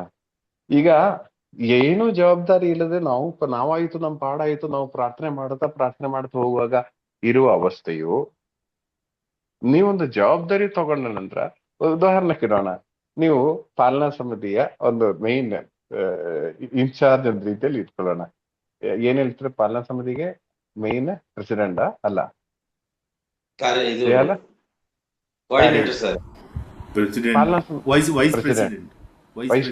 ಪ್ರೆಸಿಡೆಂಟ್ ಫಾದರ್ ಇರ್ತಾರೆ. ಆದ್ರೆ ರನ್ನಿಂಗ್ ಅಬೌಟ್ ಎಲ್ಲ ಈ ವೈಸ್ ಪ್ರೆಸಿಡೆಂಟ್ ಇರ್ತಾರೆ. ಇದಾಗ್ಬಿಟ್ರೆ ಅಂದ್ರೆ ನಾನು ಹೇಳೋದು, ಈ ಅವಸ್ಥೆಯಲ್ಲಿ ನಿಂತು ನಾವು ವಚನ ಅನುಸರಿಸಿ ಜೀವಿಸುವ ವ್ಯಕ್ತಿ ಆದ್ರೆ ಓಕೆ. ಈ ಅವಸ್ಥೆ ಬಂದ ನಂತರ ಬರೀ ಲೆಕ್ಕಾಚಾರ ಅದು ಇದು ಇಟ್ಕೊಂಡು ಪೂಜೆಗೆನೆ ಫುಲ್ ಹೋಗದೆ, ಯಾಕಂದ್ರೆ ಅವರಿಗೆ ಅಥಾರಿಟಿ ಇದೆಯಲ್ಲ, ನೋ ಪ್ರಾಬ್ಲಮ್, ಎಲ್ರಿಗೂ ಗೊತ್ತಾಗ್ತದೆ ಪಾಪ ಕಷ್ಟಪಡ್ತಾ ಇದ್ದಾರೆ. ಆದ್ರೆ ದೇವರನ್ನು ಮರೆತು ಹೋಗೋ ವಿಷಯ ಬರೋದಾದ್ರೆ ಪ್ರಿಯರೇ, ಈ 3ನೇ ಟೆಸ್ಟ್ ಅಲ್ಲಿ ನಾವು ಸೋತು ಹೋಗ್ತೀವಿ. ಯಾಕಂದ್ರೆ ಇದಕ್ಕೆ ಸ್ವಲ್ಪ ಅಪ್ರೂವಲ್ ಇರ್ತದೆ. ಈಗ ನೀವೇ ಯೋಚನೆ ಮಾಡಿ, ಯಾರಾದ್ರೂ ಸಾಧಾರಣ ಒಂದು ವ್ಯಕ್ತಿ ಪೂಜೆ ಟೈಮಲ್ಲಿ ಹೊರಗಡೆ ತಿರುಗಾಡೋದಾದ್ರೆ ಜನ ಹೇಳ್ತಾರೆ, ಗುರುಗಳು ಹೇಳ್ತಾರೆ, ಯಾಕೆ ಓಡಾಡ್ತಾ ಇದ್ದೀರಾ? ಆದ್ರೆ ಉಪದೇಶಿ ಆಗಿರೋ ಒಂದು ವ್ಯಕ್ತಿ ಹೊರಗಡೆ ತಿರುಗಾಡುವಾಗ ಯಾರು ಹೇಳಲ್ಲ ಅಲ್ವಾ ಶಶಿಕಲಾ ಸಿಸ್ಟರ್? ನನ್ಗೆ ಅದೇ ಹೇಳ್ಬೇಕಂದ್ರೆ ಯಾರು ಅವರು ಅದೇ ಹಿಂಗ್ ದೇವ್ರ ದೇವಸ್ಥಾನದ ಸಲುವಾಗಿ ಇದು ಅಂತಾರೆ ಬ್ರದರ್, ಅದು ಕಾಣಿಕೆ ಕಲೆಕ್ಟ್ ಮಾಡ್ತಾರಲ್ಲ, ಆ ಕಾಣಿಕೆ ಕಲೆಕ್ಟ್ ಮಾಡ್ಬೇಕಾದ್ರೆ ನಾನು ಯಾವಾಗ್ಲೂ ಅನ್ಕೊಂತೀನಿ, ಅವ್ರು ಕಲೆಕ್ಟ್ ಮಾಡಕ್ ಶುರು ಮಾಡಿದ್ದೆ ದೇವ್ರದ್ದು ಒಂದು ಇದು ನಡೀತಾ ಇರುತ್ತೆ. ಅದೇ ಇಂಪಾರ್ಟೆಂಟ್ ಅಂತ ನಾವ್ ಅನ್ಕೊಂತೀವಿ, ಅವ್ರು ಅದನ್ನ ತಲೆಗೆ ತಗೊಳೋದಿಲ್ಲ. ಅದನ್ನ ಮುಗಿಸಿ ಬರ್ಬೇಕಾದ್ರೆ ಆ ಪ್ರಾರ್ಥನೆನೇ ಸ್ಟಾರ್ಟ್ ಆಗುತ್ತೆ. ಅವ್ರು ತಿರ್ಗೇ ನೋಡಿರೋದಿಲ್ಲ, ಬರೀ ಕಲೆಕ್ಟ್ ಮಾಡ್ಕೊಂಡು ಅದ್ರಲ್ಲಿ ಇದು ಮಾಡ್ತಾ ಇರ್ತಾರೆ ಆತರ. ಅಂದ್ರೆ ಅವಾಗ ಯಾರು ಏನು ಹೇಳಕ್ ಆಗೋದಿಲ್ಲ ಅಂತ. ಅವರು ಇಲ್ಲ ಕಾಣಿಕೆ ನಾನ್ ದೇವ್ರ ನಾನ್ ನಾನ್ ಸಲುವಾಗಿ ತಾನೇ ತೆಗಿತಾ ನಾನ್ ಇರೋದು. ನಾನು ಹೇಳೋ ಪಾಯಿಂಟ್ ಏನಂದ್ರೆ, ಜಸ್ಟ್ ಏನಂದ್ರೆ, ಅದಕ್ಕೆ ಈಗ ನೀವು ನೋಡಿ, ಈಗ ಒಂದು ಪೂಜೆ ಟೈಮಲ್ಲಿ ಈಗ ಸಾಧಾರಣ ಒಂದು ವ್ಯಕ್ತಿ ಪೂಜೆಗೆ ಹೋಗಿ ಮತ್ತೆ ಹೊರಗಡೆ ಬಂದು ಅಲ್ಲಿ ಇಲ್ಲಿ ಸ್ವಲ್ಪ ತಿರುಗಾಡಿ ಮೇ ಬಿ ಒಂದು ಫೋನ್ ಏನೋ ಮಾಡ್ತಾ ಇದ್ದಾರೆ ಅಂತ ಇಟ್ಕೊಳ್ಳೋಣ. ಆದ್ರೆ ಉದಾಹರಣೆಗೆ ನಾನು ಹೇಳ್ತಾ ಇರೋದು, ಇದರಲ್ಲಿ ಜವಾಬ್ದಾರಿ ಇರುವ ವ್ಯಕ್ತಿ ಆಕ್ಟಿವ್ ಆಗಿರೋ ಉಪದೇಶದಿಂದ ಹೇಳಿ ಇಟ್ಕೊಳ್ಳೋಣ. ಅವರು ಹೊರಗಡೆ ಬಂದ್ರು, ಇಲ್ಲಿ ತಿರುಗಡೆ ಈ ಕಡೆ ಬಂದ್ರು, ಸ್ವಲ್ಪ ಅಲ್ಲಿ ಓಡಾಡ್ತಾ ಇದ್ದಾರೆ, ಅದು ಯಾರು ಲೆಕ್ಕ ಮಾಡಲ್ಲ, ಅದೇನ್ ಪ್ರಾಬ್ಲಮ್ ಇಲ್ಲ. ಯಾಕಂದ್ರೆ ಅವ್ರ ಪಾಪ ಅವರು ಜವಾಬ್ದಾರಿ ಮಾಡ್ತಾ ಇದ್ದಾರೆ, ಅರ್ಥ ಆಯ್ತಲ್ಲ. ಸೊ ಆದ್ರೆ ಇದೇನು ಜವಾಬ್ದಾರಿ ಇಲ್ದಿರೋ ವ್ಯಕ್ತಿ ಹೊರಗಡೆ ಬಂದ್ರೆ, ನೀನ್ ಯಾಕೆ ಹೊರಗಡೆ ಇದೆ, ಒಳಗಡೆ ಹೋಗಿ ಅಂತ ಹೇಳೋರು ಇರ್ತಾರೆ. ಜಸ್ಟ್ ಎಕ್ಸಾಂಪಲ್ ಹೇಳುವುದಾದ್ರೆ, ಅಂದ್ರೆ ಏನು, ಇದೇನು ಇಲ್ಲದೆ ಇರುವಾಗ ನಾವು ನಮ್ಗೆ ಜನನು ನಮ್ಗೆ ದೇವರೆಡೆಗೆ ಪುಷ್ ಮಾಡ್ತಾರೆ, ಬನ್ನಿ ಒಳಗಡೆ ಹೋಗಿ ಅಲ್ಲಿ ಕೂರಿ ಅಟೆಂಡ್ ಮಾಡಿ, ಫುಲ್ ಅಟೆಂಡ್ ಮಾಡಿ ಅಂತ ಹೇಳ್ತಾರೆ. ಜವಾಬ್ದಾರಿ ಬರುವಾಗ ನಮ್ಗೆ ಅವರು ಈ ಜವಾಬ್ದಾರಿ ಮಾಡ್ತಾ ಇದಾರಲ್ಲ, ಅವ್ರು ಪೂಜೆ ನೋಡ್ತಾ ಇದ್ರು ಪರವಾಗಿಲ್ಲ ಅಂತ ಮೈಂಡ್ ಸೆಟ್ ನಮ್ಮ ಪರಿಣಾಮ. ಏನ್ ಹೇಳ್ತಾರೆ ಈ ವಿಷಯದಲ್ಲಿ? ಖಂಡಿತ ಸರ್, ಅಂತವ್ರ ಹತ್ರ ಮಾತಾಡಕ್ಕೆ ಹೋಗುದಿಲ್ಲ. ಯಾಕೆಂದ್ರೆ ಅವ್ರಿಗೆ ಕೋಆರ್ಡಿನೇಟರ್ ಅಂದ್ರೆ ಜವಾಬ್ದಾರಿ ಇದೆ, ಅವ್ರು ಓಡಾಡೋ ಕೆಲಸನೇ ಮಾಡೋದು ಅಂತ ಒಂದು ಕಣ್ಣು ಬೀಳ್ತದೆ. ಆದ್ರೆ ಏನು ಇಲ್ಲ, ಸ್ವಲ್ಪ ಹೊರಗಡೆ ಇದ್ರೆ, ನೀವ್ ಯಾಕೆ ಪೂಜೆ ನಡೀತಾ ಇರುವಾಗ ಹೊರಗಡೆ ಇದೆಯಲ್ಲ, ಒಳಗೆ ಬನ್ನಿ ಅಂತ ಕರೆಯೋ ಒಂದು ಸಾಧ್ಯತೆ ಬರ್ತದೆ ಸರ್, ಬರ್ತದೆ ಅಲ್ವಾ? ಈಗ ಇದು ನಾನು ಕನ್ಕ್ಲೂಡ್ ಮಾಡುವಾಗ, ಪ್ರಿಯರಿ, ಇದು ತುಂಬಾ ನಾವು ಯೋಚನೆ ಮಾಡ್ಬೇಕಾದ ವಿಷಯ. ನನ್ಗಿದು ಹೇಳಕ್ಕೆ ಹೇಗೆ ಹೇಳ್ಬೇಕು ಅಂತ ಟೆನ್ಷನ್ ಇರುತ್ತೆ. ಯಾಕಂದ್ರೆ ನಾವು ಹೇಳುವ ಸೆನ್ಸ್ ಅಲ್ಲಿ ಎಲ್ಲರೂ ತಗೋಬೇಕಂದ್ರೆ ಇಲ್ಲ. ನೋಡಿ ಇವ್ರು ಈಗ ಹೇಳಿದ್ರು, ಅದು ಕಂಪ್ಲೇಂಟ್ ಮಾಡಿದ್ರು, ಆತರ ಬರುತ್ತೆ. ಆದ್ರೆ ಇದು ಕ್ರೂಷಲ್ ಆಗಿ ನಮ್ಮ ಒಬ್ಬೊಬ್ಬರ ಜೀವನದಲ್ಲಿ ಬರುವ ಒಂದೊಂದು ವಿಷಯಗಳೇ. ಪ್ರತ್ಯೇಕವಾಗಿ ಪ್ರಾರ್ಥನೆಯಲ್ಲಿ ಮುಂದೆ ಬಂದವರಿಗೆ. ಈಗ ಯೂದನು ಅಲ್ಲಿ ಕಾರ್ಯದರ್ಶಿ ಆಗಿದ್ದರು ಅಲ್ವದೇ? ಫೈನಾನ್ಸ್ ಫೈನಾನ್ಸ್ ಫೈನಾನ್ಸ್ ಇದ್ರು. ಫೈನಾನ್ಸ್ ಮಿನಿಸ್ಟರ್ ಆಗಿದ್ದರು ಅಲ್ವಾ? ನೀವೇ ಯೋಚನೆ ಮಾಡಿ, ಆವತ್ತು ಇದು ಮಗ್ದಲಿನ ಮರಿಯಳು ಯೇಸುವಿನ ಪಾದಕ್ಕೆ ಸುಗಂಧ ತೈಲವನ್ನು ಹಾಕಿದ್ದರು. ಎಷ್ಟು ದಿನಾರೆ, 300 ದಿನಾರೆ ಏನೋ ಬೆಲೆ ಬಾಳುವ 300 ತಾಲಂತು ಏನೋ ಗೊತ್ತಿಲ್ಲ, ಒಟ್ಟಿನಲ್ಲಿ ಬೆಲೆ ಬಾಳುವುದಷ್ಟು ಸುಗಂಧ ತೈಲ ಹಾಕಿದ್ದರು. ಯೂದನ್ ಏನ್ ಹೇಳಿದ? ಅದೇನಾದ್ರೂ ಮಾರ್ಕೆಟ್ ಕೊಟ್ಟಿದ್ರೆ ಎಷ್ಟು ಜನ ಮಾಡ್ಬೋದಿತ್ತಿಲ್ಲ ಅಂತ ಹೇಳಿ. ಇದು ಈ ಐಡಿಯಾ ಬಗ್ಗೆ ನಿಮ್ಮ ಅನಿಸಿಕೆ ಏನು ಶಶಿಕಲಾ ಸಿಸ್ಟರ್?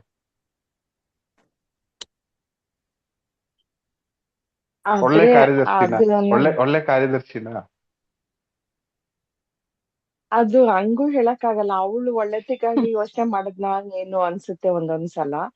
ಆಮೇಲೆ ಅವನ್ದು ಫೈನಾನ್ಸ್ ನೀವು ಈ ಒಂದು ಕಮೆಂಟ್ ನೋಡುವಾಗ ನೀವು ಯೂದನಲ್ಲಿ ಏನಾದ್ರು ತಪ್ಪು ಕಂಡುಹಿಡಿತೀರಾ? ಇಲ್ಲ ಅವ್ರು ಮಾಡಿ ಅವ್ರು ಹೇಳ್ತಾ ಇರೋದು ಕರೆಕ್ಟ್ ಅಲ್ಲ. ಸುಮ್ನೆ ಅಲ್ಲೆಲ್ಲ ಸುರಿದು ಖಾಲಿ ಎಲ್ಲ ವೇಸ್ಟ್ ಮಾಡಕ್ಕಿಂತ ದುಡ್ಡು ಇಟ್ಕೊಂಬೋದಲ್ಲ, ಯಾಕೆ ಇದ್ ಮಾಡಕ್ ಹೋಗ್ತೀಯ ಅಂತ ಅಲ್ವಾ? ಇದು ಯಾರು ಕೊಟ್ಟಿರೋ ಪ್ರೇರಣೆ ಇರ್ಬೋದು ಯೋಜನೆ ಮಾತಾಡೋಕೆ? ಸೈತಾನನೇ ಅಲ್ವಾ? ಸೈತಾನ ಇರ್ಬೇಕಾದ್ರೆ ಅವನ್ಗೆ ಯಾವ ಪ್ರೇರಣೆ ಇರುತ್ತೆ ಬ್ರದರ್? ನೀವು ಯೋಚನೆ ಮಾಡಿ, ಒಳ್ಳೆ ರೀತಿಯಲ್ಲಿ ಅನಿಸ್ತದೆ ಯೋಧನೆ ಹೇಳಿರೋದು. ಆದ್ರೆ ಯೇಸ್ವಾಮಿ ಇದು ಅಕ್ಸೆಪ್ಟ್ ಮಾಡಿದೀರಾ? ಅಕ್ಸೆಪ್ಟ್ ಮಾಡಿಲ್ಲ.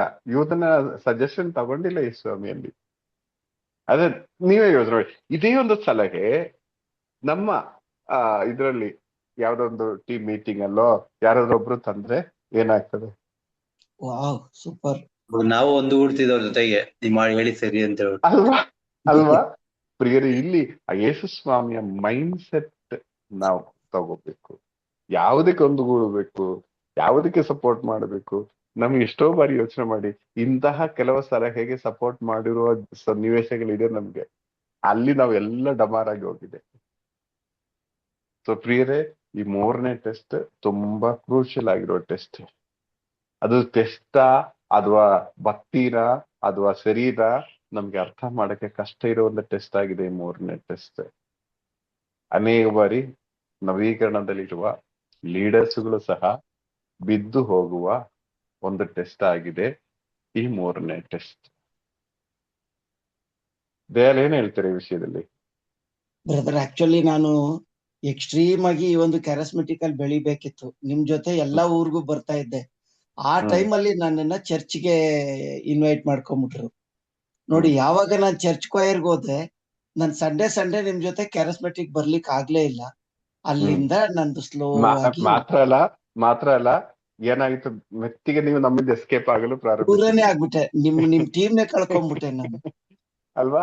ಈಗ ಫಾದರ್ ಹೇಳಿದ್ರು ನನಗೆ, ಹ, ಹ. ನೀನ್ ಯಾಕೆ ಅಲ್ಲೆಲ್ಲ ಹೋಗ್ತೀಯ, ಇದು ದೇವ್ರು 1000 ಜನ ಇಲ್ಲಿ ಸೇರ್ತಾ ಇಲ್ವಾ, ನೀನ್ ಇಲ್ಲಿ ನಮ್ ದೇವ್ರನ್ನ ಆರಾಧನೆ ಮಾಡ್ಬೇಕಲ್ವಾ, ಅದೇನ್ ಅಲ್ಲಿ ಇಲ್ಲೆಲ್ಲ ಸುತ್ತೋದು ಅಂತ ಬೈದ್ರು. ನಾನು ಅಲ್ಲೇ ಅಲ್ಲೋದಲ್ದೆ ಕ್ಯಾರಿಸ್ಮೆಟಿಕ್ ಅಲ್ಲಿ ಬಾರಿಸಿದ್ರೆ ಯಾರು ಏನು ಕೇಳ್ತಿರ್ಲಿಲ್ಲ. ಇಲ್ಲಿ ಮಾಸ್ ಮುಗಿದ ತಕ್ಷಣ ಎಲ್ಲಾರು ಬಂದು ವಾವ್ ಏನ್ ಸರ್, ಇளைಯರಾಜ ಮ್ಯೂಸಿಕ್ ಕೇಳ್ದಂಗ ಆಯ್ತು, ಏನ್ ಸರ್ ಅಂತ ಸ್ಟುಡಿಯೋ ಪ್ರಾಕ್ಟೀಸ್ ತರ ನಂಗೆ ಅಂತ ಹೇಳಿ ನನ್ನ ಚರ್ಚ್ಲೇ ಉಳಿಸ್ಬಿಟ್ಟು ಎಲ್ಲರಿಂದ ದೂರ. ಸೊ ಪ್ರಿಯರೇ, ಇದು ಈ ವಿಷಯದಲ್ಲಿ ನಾವು ತುಂಬಾ ಎಚ್ಚರಿಕೆ ಇರಬೇಕು. ನೀವು ಇನ್ನೊಂದು ವಿಷಯ ಕೊನೆಯದಾಗಿ ನಾನು ಹೇಳ್ತೀನಿ. ನಿಮ್ಗೆ ಚರ್ಚಲ್ಲಿ ಪರ್ಮನೆಂಟ್ ಆಗಿ ಒಂದು ಪ್ಲೇಸ್ ಇದೆ ಅಂತ ಇಟ್ಕೊಳ್ಳೋಣ. ನೀವು ಹೋಗಿ ಆ 3ನೇ ಚೇರ್ ಅಲ್ಲಿ ಫಸ್ಟ್ ಅಲ್ಲಿ ಕೂರ್ತಾ ಇದೆ ಅಂತ ಇಟ್ಕೊಳ್ಳೋಣ. ಒಂದಿನ ಪೂಜೆಗೆ ಬರುವಾಗ ಆ ಪ್ಲೇಸ್ ಅಲ್ಲಿ ಇನ್ನೊಬ್ರು ಕೂತಿದ್ದಾರೆ, ಏನಾಗ್ತದೆ ನಿಮ್ಮ ಅವಸ್ಥೆ? ಅಲ್ಲಿಂದ ಎಬ್ಸ ತನಕ ಬಿಡಲ್ಲ ಬ್ರದರ್. ನಾನು ಅವತ್ತು ಪೂಜೆ ನೋಡಿದ್ರೆ ನಿಮ್ಗೆ ನೋಡಿದ ಹಾಗೆ ಅನ್ಸಲ್ಲ, ಆದ್ರೆ ನನ್ ಪ್ಲೇಸ್ ಅಲ್ವಾ?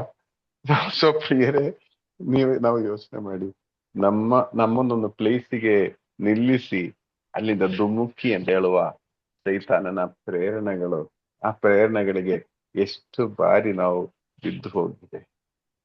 ಇದೊಂದು ಪ್ರೇರಣೆ, ಸೈತಾನ ಪ್ರೇರಣೆ ನಮ್ಗೆ ಅನ್ಸಲ್ಲ ಕೆಲವೊಮ್ಮೆ, ಇದೆಲ್ಲ ಒಳ್ಳೇದಲ್ವಾ, ಇದೆಲ್ಲ ಕರೆಕ್ಟ್ ಅಲ್ವಾ ಎಂದು ಅನಿಸ್ತದೆ. ಆದ್ರೆ ಪ್ರಿಯ ಯೇಸ್ವಾಮಿ ಈ ವಲಯಗಳಲ್ಲೆಲ್ಲ ನಿಂದರು ಅವರು ಮಾತ್ರ ಸೈತಾನ ಪ್ರೇರಣೆಗೆ ಒಳಪಡಲಿಲ್ಲ. ಪ್ರಿಯರೇ, ನಾವು ಇದರಲ್ಲಿ ಜಯಶಾಲಿ ಆಗ್ಬೇಕು. ನಾವು ತಿಳಿಯಬೇಕು ಸೈತಾನ ಕೊಡೋ ಪ್ರೇರಣೆ ಯಾವುದಂತ ತಿಳಿದು ಅದಕ್ಕೆ ಆ ದೇವರ ವಚನದಿಂದ ಕೊಡೋದಾದ್ರೆ ದೇವರ ವಚನದಿಂದಲೇ ನಾವು ಉತ್ತರ ಕೊಡಬೇಕು ಅವರಿಗೆ. ಮತ್ತೆ ನಮ್ಮನ್ನು ಆರ್ಗ್ಯೂ ಮಾಡಕ್ಕೆ ಬರಲ್ಲ.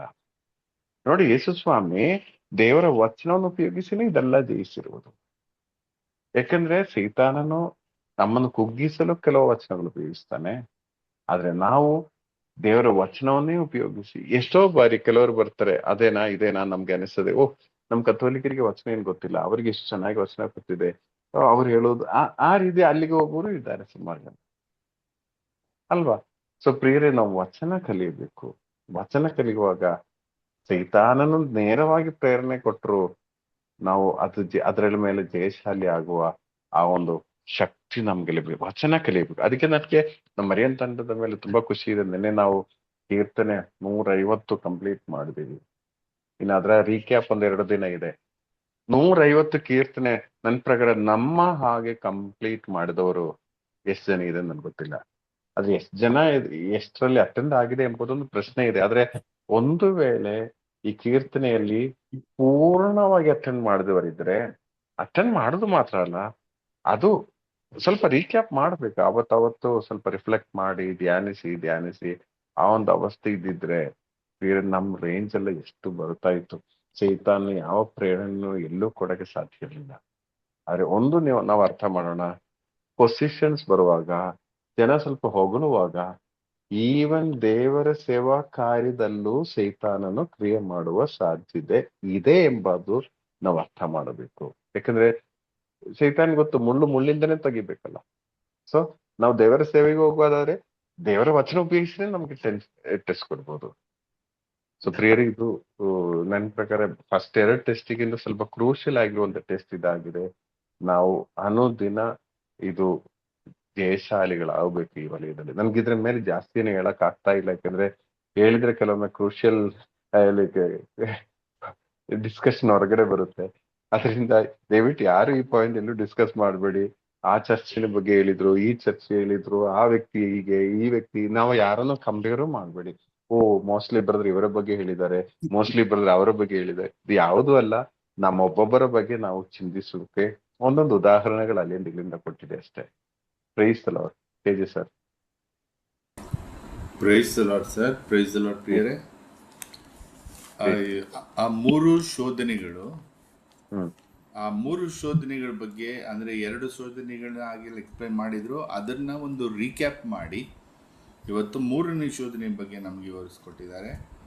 ಈ ಶೋಧನೆಗಳನ್ನು ನೋಡುವಾಗ ಅದರಲ್ಲಿ ಒಂದು ಪ್ಯಾಟರ್ನ್ ಇದೆ. ಸೊ ಅವಳಿಗೆ ಬಂದ ಶೋಧನೆ, ಯೇಸು ಸ್ವಾಮಿಗೆ ಬಂದ ಶೋಧನೆ ಮತ್ತು ನಮ್ಮೊಬ್ಬೊಬ್ಬರಿಗೆ ಬರುವಂಥ ಶೋಧನೆ ಒಂದು ಪ್ಯಾಟರ್ನ್ ಒಂದೇ ಥರ.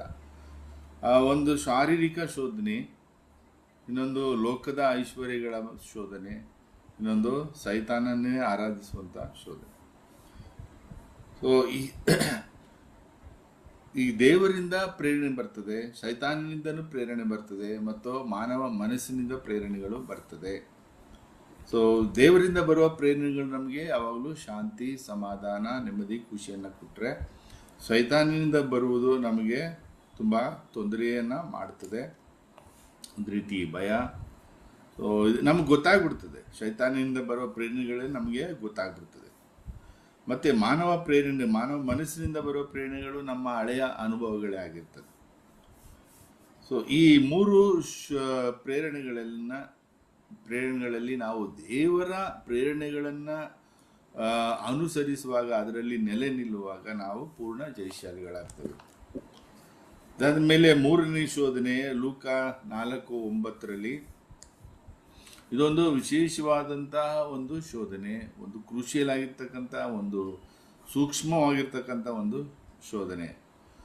ಸೊ ಇದೇ ಶೋಧನೆ ನಮ್ಮ ಪ್ರಾರ್ಥನೆಗಳಿಗೆ ಮುಖ್ಯ ತಡೆಯಾಗಲು ಕಾರಣ.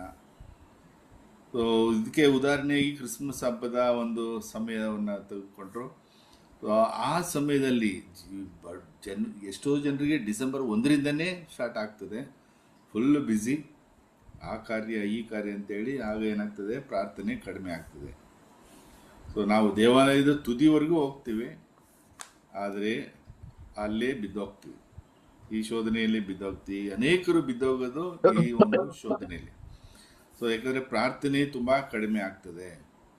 ಇಮ್ಯಾಜಿನ್ ಮಾಡಿ, ಮಾತೆ ಮತ್ತು ಜೋಸೆಫರು ಜೆರುಸಲೇಮಿಗೆ ಹಬ್ಬಕ್ಕೆ ಹೋದಾಗ ಮೋಸ್ಟ್ಲಿ ಅವ್ರು ಎಷ್ಟು ಬ್ಯುಸಿ ಇದ್ದರು ಹಬ್ಬದಲ್ಲಿ ಅಂತ ಹೇಳಿದ್ರೆ ಯೇಸುಸ್ವಾಮಿಯನ್ನೇ ಮರ್ತು ಬಿಟ್ರು. ಸೊ ಅವ್ರಿಗೆ ಇಂಥ ಒಂದು ಪ್ರೇರಣೆ ಶೋಧನೆ ಬರುವಾಗ ನಮ್ಮ ಕಥೆಗಳೇನು, ನಮಗೆ ಎಷ್ಟು ಶೋಧನೆಗಳು ಬರ್ತದೆ. ಮತ್ತು ಇನ್ನೊಂದು, ಈ ಶೋಧನೆಯಲ್ಲಿ ಜವಾಬ್ದಾರಿಗಳು ಬರುವಾಗ ನಮ್ಮ ಪ್ರಾರ್ಥನೆ ಕಡಿಮೆ ಆಗ್ತದೆ. ಸೊ ಇದರಲ್ಲಿ ಯೇಸು ಸ್ವಾಮಿ ನಮಗೆ ದೊಡ್ಡ ಮಾದರಿ ಆಗ್ತಾರೆ. ಅವರು ಎಷ್ಟೇ ಜವಾಬ್ದಾರಿ ಇದ್ರೂ ಅವರು ದೇವರ ವಾಕ್ಯವನ್ನು ಉಪಯೋಗಿಸಿ ಅವರು ಜಯಶಾಲಿ ಆಗ್ತಾರೆ. ಇದಕ್ಕೆ ಸುಮಾರು ಉದಾಹರಣೆಗಳನ್ನು ಕೊಟ್ಟರು. ಅದಕ್ಕೆ ಹೇಳಿದ್ರು, ಇದನ್ನು ನಾವು ಅವ್ರ ಮೇಲೆ ಹೇಳಿದ್ರು, ಇವ್ರ ಮೇಲೆ ಹೇಳಿದ್ರೆ ಅಂತ ತಗೊಳ್ಳದೆ, ಜಸ್ಟ್ ಒಂದು ಉದಾಹರಣೆ ನಮಗೆ ಎಕ್ಸ್ಪ್ಲೇನ್ ಮಾಡೋಕ್ಕೆ, ನಮ್ಮ ತಲೆಯೊಳಗೆ ಹೋಗಿಸ್ಲಿಕ್ಕೆ ಅವರು ಉದಾಹರಣೆಗಳನ್ನು ತಗೊಂಡು ನಮಗೆ ಎಕ್ಸ್ಪ್ಲೇನ್ ಮಾಡಲಿಕ್ಕೆ ಪ್ರಯತ್ನ ಮಾಡಿದ್ದಾರೆ. ಸೊ ಹಾಗಾಗಿ ಈ ಜವಾಬ್ದಾರಿಗಳು ಬರುವಾಗ ಇದೊಂದು ರೀತಿ ಅಪ್ರೂವಲ್. ನಾವು ಪ್ರಾರ್ಥನೆ ಅಟೆಂಡ್ ಮಾಡದೇ ಇರೋದಕ್ಕೆ ಮತ್ತು ಬಲಿಪೂಜೆಯಲ್ಲಿ ಸರಿಯಾಗಿ ಭಾಗವಹಿಸದೇ ಇರೋಕ್ಕೆ ಒಂದು ರೀತಿಯ ಅಪ್ರೂವಲ್ ಕೊಟ್ಟ ಹಾಗೆ. ಯಾಕಂದರೆ ಸಾಮಾನ್ಯ ಜನರು ಆಚೆ ಈಚೆ ಓಡಾಡುವಾಗ ಜನರು ಕೇಳ್ಬೋದು, ಯಾಕೆ ಇಲ್ಲಿದೆಯಾ, ಯಾಕೆ ಹೋಗ್ತಾ ಇಲ್ಲ ಒಳಗಡೆ, ಚರ್ಚ್ ಒಳಗಡೆ ಆಗಿ ಎಲ್ಲ. ಆದರೆ ಜವಾಬ್ದಾರಿ ವ್ಯಕ್ತಿ ಯಾರೂ ಕೇಳೋದಿಲ್ಲ. ಹಾಗಾಗಿ ಇದು ಭಾಳ ಕ್ರೂಷಿಯಲ್ ಅಂದರೆ ಇದಕ್ಕೆ. ಯಾಕಂದರೆ ಅಂಥವರೇ ಪ್ರಾರ್ಥನೆಯಲ್ಲಿ ಬಿದ್ದೋಗುವಂಥ ಒಂದು ಕಾರ್ಯ, ಈ ಶೋಧನೆಯಲ್ಲಿ ಬಿದ್ದೋಗುವಂಥ ಒಂದು ಕಾರ್ಯ ಆಗ್ತದೆ. ಯೂದಾಸನ ಬಗ್ಗೆ ಒಂದು ಉದಾಹರಣೆಯನ್ನು ಕೊಟ್ಟರು. ಸೊ ಅವನು ಹಣದ ಚೀಲದ ಜವಾಬ್ದಾರಿಯನ್ನು ಹೊಂದಿದ್ದ. ಮೇರಿ ಮಗ್ದಳ ಸುಗಂಧ ತೈಲವನ್ನು ಯೇಸು ಸ್ವಾಮಿಗೆ ಅಪ್ಲೈ ಮಾಡಿ ಇದು ಮಾಡುವಾಗ ಆತ ಒಂದು ಅಬ್ಜೆಕ್ಷನ್, ಒಂದು ಸಲಹೆ ಕೊಡ್ತಾನೆ, ಯಾಕೆ ಇದನ್ನು ವೇಸ್ಟ್ ಮಾಡೋದು, ಇದನ್ನು ನಾವು ಮಾರಿ 300 ದಿನಾರಿ ಬಡಬಗರಿಗೆ ಕೊಡ್ಬೋದಿತ್ತಲ್ಲ ಅಂತ. ಸೊ ಅಲ್ಲಿ ಅವನ ಜವಾಬ್ದಾರಿ ಇತ್ತು. ಆಗ ಅವನು ಹೇಳುವಾಗ ಅದು ತಪ್ಪು ಅಂತ ಅನಿಸೋದಿಲ್ಲ, ಆದರೆ ಅದು ಯೇಸುವಿನ ಮೈಂಡ್ಸೆಟ್ಗೆ ವಿರೋಧವಾಗಿ ಇತ್ತು. ಯೇಸು ಅದನ್ನು ಅಪ್ರೂವ್ ಮಾಡಲಿಲ್ಲ. ಯಾಕಂದರೆ ವಚನದಲ್ಲೇ ಇದೆ, ಅವನು ಬಡವರ ಮೇಲಿನ ಕಾಳಜಿಯಿಂದ ಅವನು ಆ ರೀತಿ ಹೇಳ್ದವನಲ್ಲ, ಅವನು ಕಳ್ಳನಾಗಿದ್ದ ಅದಕ್ಕೋಸ್ಕರ ಹೇಳ್ತಾನೆ ಅಂತೇಳಿ ವಚನದಲ್ಲಿ ಹೇಳ್ತದೆ. ಸೊ ಹಾಗಾಗಿ ಈ ಒಂದು ಶೋಧನೆಯನ್ನು ಜಯಿಸೋದು ಬಹಳ ಮುಖ್ಯವಾಗ್ತದೆ, ಭಾಳ ಕ್ರೂಷಿಯಲ್ ಆಗ್ತದೆ. ಮತ್ತು ಇದನ್ನು ಸರಿಯಾಗಿ ಅರ್ಥ ಮಾಡ್ಕೊಳ್ಬೇಕು. ಯಾಕಂದರೆ ಇಲ್ಲೇ ಹೆಚ್ಚು ಬಿದ್ದೋಗಂಥ ಒಂದು ಚಾನ್ಸು. ಹಾಗಾಗಿ ಈ ಒಂದು ಶೋಧನೆಯನ್ನು ನಾವು ಸ್ವಾಮಿಯನ್ನು ಮಾದರಿಯಾಗಿ ಇಟ್ಕೊಂಡು ಅವರು ವಚನದ ಮೂಲಕ ಈ ಶೋಧನೆಯನ್ನು ಕೂಡ ಜಯಿಸ್ತಾರೆ. ಹಾಗಾಗಿ ಸರಿಯಾದ ವಚನಗಳನ್ನು ನಾವು ತುಂಬಿಸ್ಕೊಂಡು, ಯಾಕಂದರೆ ಸೈತಾನನು ಕೂಡ ವಚನವನ್ನು ಉಪಯೋಗಿಸ್ತಾನೆ. ಪ್ರಾರ್ಥನೆಯಲ್ಲಿರೋರಿಗೆ, ದೇವರ ವಚನದಲ್ಲಿ ಮುಳುಗಿರೋರಿಗೆ ಅದೇ ಮುಳ್ಳಿನಿಂದ ಮುಳ್ಳನ್ನು ತೆಗೆಯುವ ಹಾಗೆ ಅದರಿಂದನೇ ತಾನೇ ಬಿಡಿಸ್ಬೇಕು. ಸೊ ಶೈತಾನಿಗೆ ಇದೆಲ್ಲ ತುಂಬ ಚೆನ್ನಾಗಿ ಗೊತ್ತಿದೆ.